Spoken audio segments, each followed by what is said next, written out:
Okay, the Stone Cold Steve Austin podcast featuring Edge and Christian. This one was not hard-hitting. This was not like the one that you saw with Vince, the one you saw with H. This is pretty close to one you would see with Jericho. A lot was like, man, I haven't seen you guys in a while. What have you guys been up to?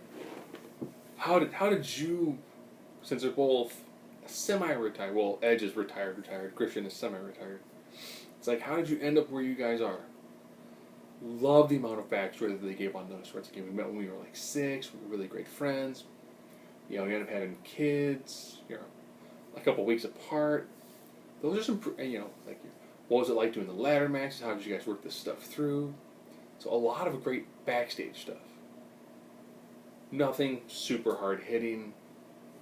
I think the hardest one was, like, what was it like in that phone call from Vince? I know you were done. So a nice amount of just the background of those two. How they met. Beautiful discussions about the ins and outs and the mechanics of a true tag team group and tag team competition.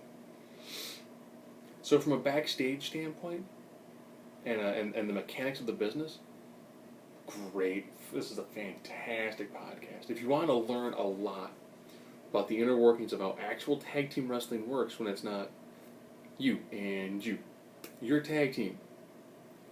Try for a couple of months, or the whole you and you, your tag team. All right. Until one of you gets hot, we break you up. You do get a little bit of the Sexton Hardcastle talks. You talk about some of the previous characters. They show a decent amount of older photos of them. It runs a little over an hour. Nothing, nothing super like, oh, I can't believe you asked that question. Yes, they do a kind of a battle with ukuleles versus kazoos.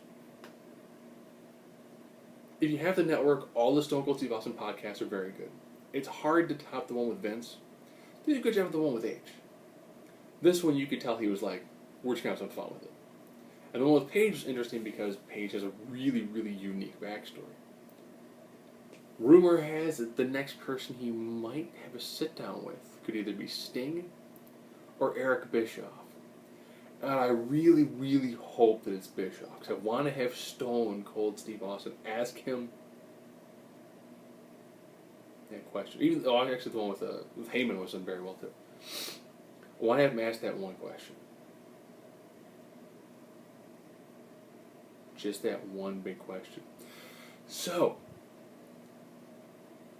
looking back at it, should you have fired me via FedEx? I became the biggest star on the planet during that time frame. What were your thoughts? Even though from a logical standpoint, if we were to ask that question, Steve Austin, good wrestler, wasn't until he was given the opportunity and shined as Stone Cold that he really became somebody important. Same thing, I think it was Ricky Ortiz. Yeah, he got canned by the E. And you know what happened? He got kind of pissed. He turned that being pissed into Ethan Carter III. You're welcome, TNA.